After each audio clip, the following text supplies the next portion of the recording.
Hey everybody. So I know you're looking at the title like, what? Why is this on her YouTube channel? So I had a dream that I made this video, and I know that God was communicating to me like, hey, you were supposed to make this video 5 years ago, and you told those people that once you got out of basic training you were going to make this video. So and I just thought about it as I was about to start the video. I'm like, you know what, that's how we do God. Like, God tells us something and we expect him to do it no matter how long ago it's been. So God is faithful.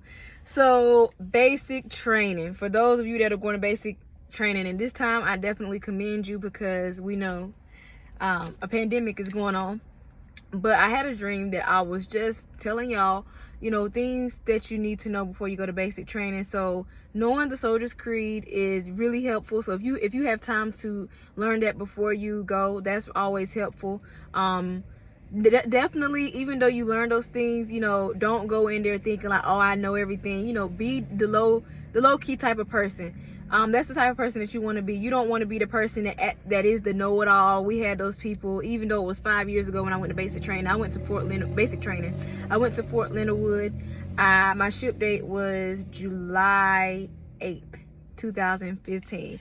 So it was 5 years ago, but I still remember a lot of things. So you do want to memorize your Soldier's Creed. I didn't know it, and of course you have plenty of time, but the more you know, the better prepared you'll be. But like I said, so the Soldier's Creed, in the blue book, it has that, and it also, if you can get a blue book from your recruiter, that'd be really cool. I'm pretty sure you can order it offline. The Soldier's Creed, the 3 general orders. What was the other thing that we really had to? The Army song, march along, sing our song. So those are 3 things that you can learn before you go to basic training. If you want to get some practice in with land nav, the Army style, I'm pretty sure you can look it up on YouTube. Army land nav. I wasn't good at land nav. I didn't really understand the concept. So learning the concept of land nav can be really helpful before you go to basic training. I'm trying to think of what else. Land navigation, basic or rifle marksmanship. I did not do well at shooting in basic training. We went to the range consistently for probably about 2 to 3 weeks, and it took me forever to qualify, and I was scared that I was going to get recycled, but thank God I didn't.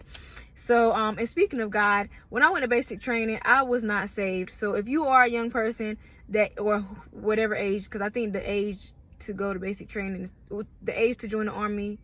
I think you can't join after 35. I don't know if it's still the same, but no matter what age you are as you're watching this video, I really encourage you, if you have a relationship with God, to stay close to God.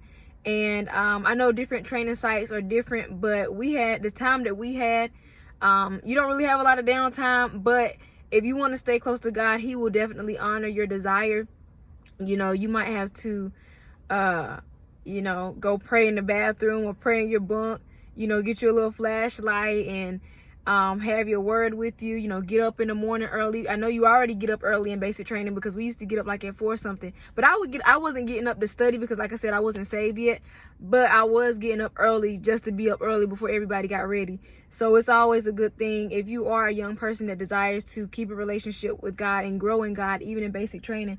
I encourage you to get up early in the morning. I'm not going to say stay up late because I don't know how the drill sergeants will be as far as, like, you know, if they see you in the bathroom, you know, at night or whatever, or if they see you with a flashlight. But I mean, it's worth it, right? I think God will protect you when you have that desire.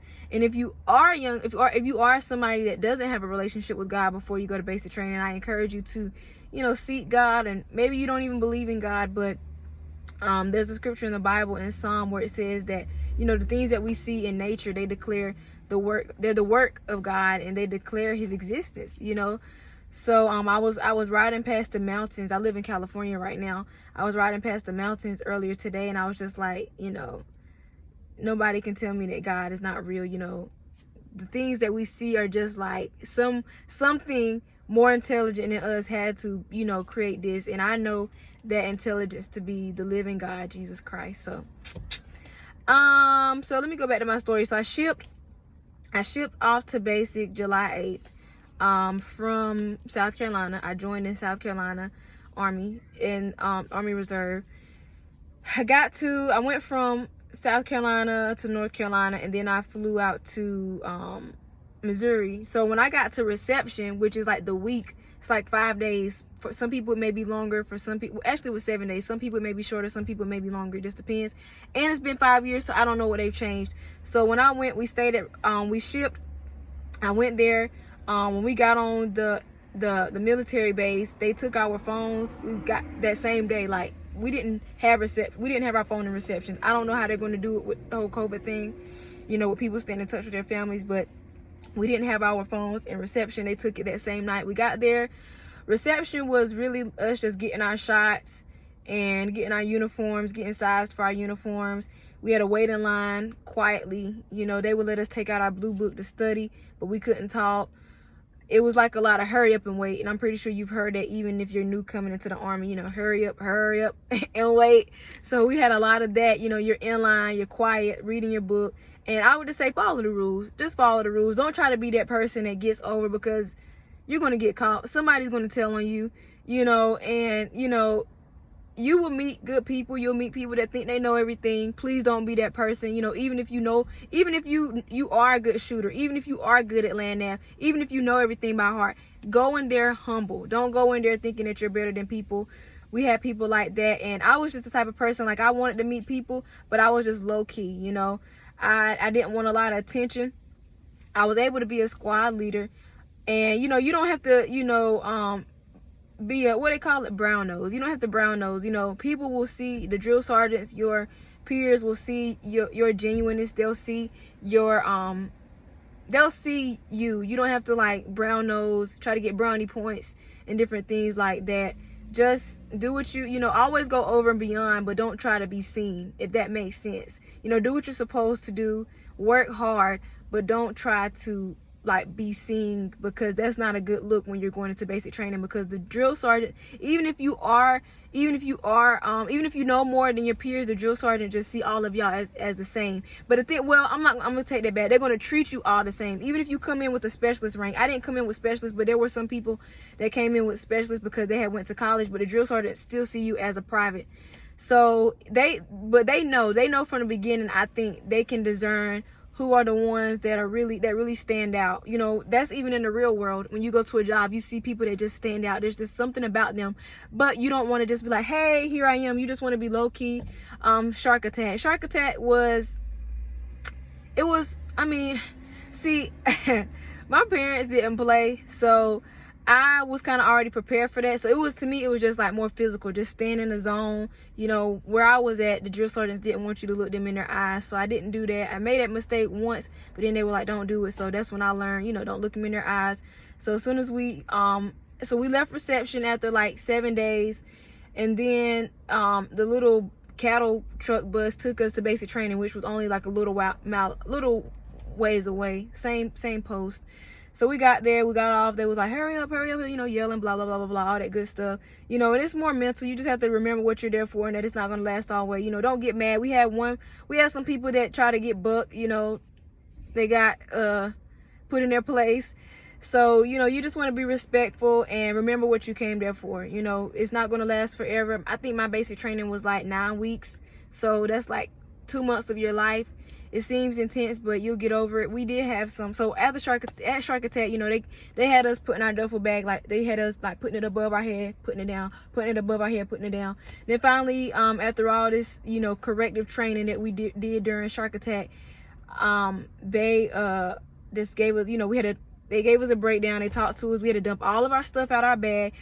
And they had to tell us, like, okay, this is what you're supposed to have. This is what you can't have. And like I said, it's probably going to be different because of COVID. I don't know if you're going to have masks, gloves. It's probably a totally different ball game. But I will say, don't overpack. Do not overpack. You will go shopping when you get to the PX like that same week. I think we went shopping in reception. So it's either in reception or the same week when you get to basic. Either way, I would say be prepared to have enough supplies for 2 weeks. But don't overpack, because I overpacked and I had to take all my stuff from where we had to dump it out to where I lived. And it wasn't that far, but I ended up crying. And my drill sergeant was like, Private, he said my name wrong. Private Bethia, this is going to be a long 9 weeks for you. I remember he said it to me because I was crying because I had all that stuff and I was thinking like we had to go real far, but it was heavy. It was so heavy. And definitely, if you can work out before you leave, definitely work out. Do your push-ups, learn how to do them the correct military way, breaking the planks and all that stuff, sit-ups and running, of course, the three things. But I know there's a new Army test coming out, so with the squats and all kinds of stuff, so look that up. Like I said, I went 5 years ago. Thank God I didn't have to go under these circumstances with the new APFT.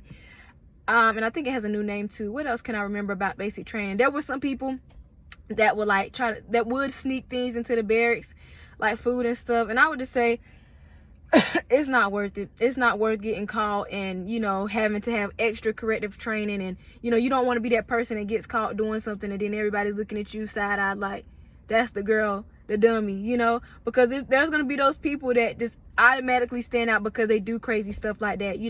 The drill sergeants are smart. Don't try to get over on them.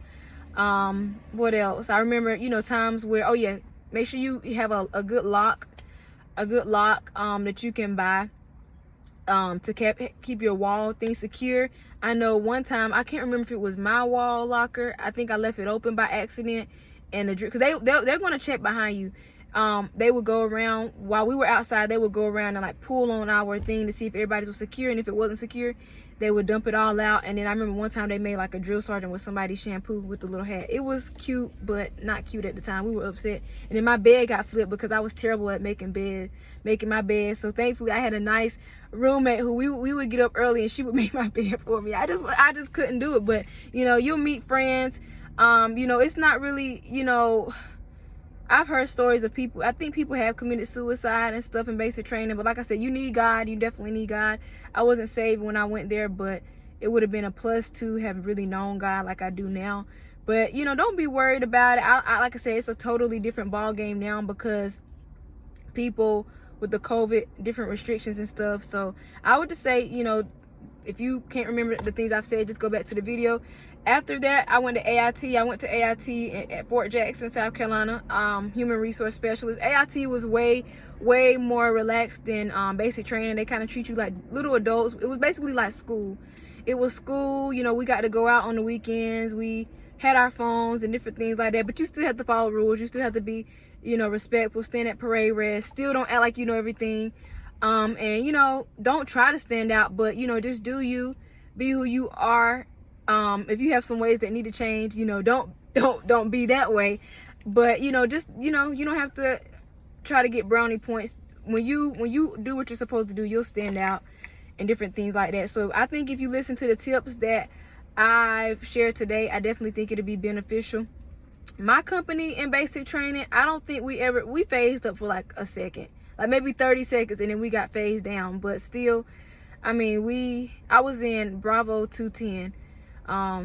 What platoon was it? First platoon, Crazy Horse. Yeah.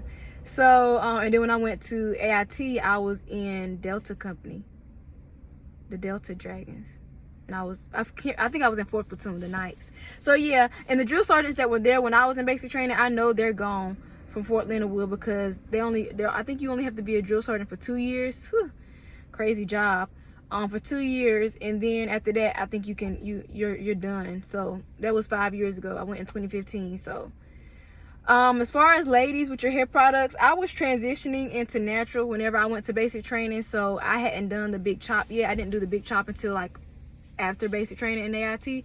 But our drill sergeants were very picky. They didn't let us they made all the females use the same type of gel. And I kind of get why they did that, because like if you're deployed or what they call downrange, same thing, there will only be certain resources available to you. But just keep that in mind. Like I said, some companies are different. Like I know there was one company, they got to call home every week. Like I remember, so I called my family when I was at reception, and then I got to call them again when I first got to basic training, and they made us like read off the board what we could say. We couldn't say anything else, and that was it. And I didn't talk to my family again on the phone until a couple of weeks before graduation, like maybe 2 weeks. But like I said, it's going to probably be different because of COVID. But don't go in with that mindset like I'm going to be able to talk to my family every week. It just depends on what company you're in. And, just help people out. Don't be that person who knows things but will not share it with others. Help people out, because at the end of the day, you're a team. If you get deployed, you're going to be deployed as a team. It's not going to just be about you. So, you know, be that person that helps. And that's really all I have. If you have any other questions, it's been a while since I went. So, but I'm here to help. And for those that just came to click on it just to see what I was talking about, thank you. The most important thing is to be a soldier in the army of Jesus Christ. All right. Love y'all.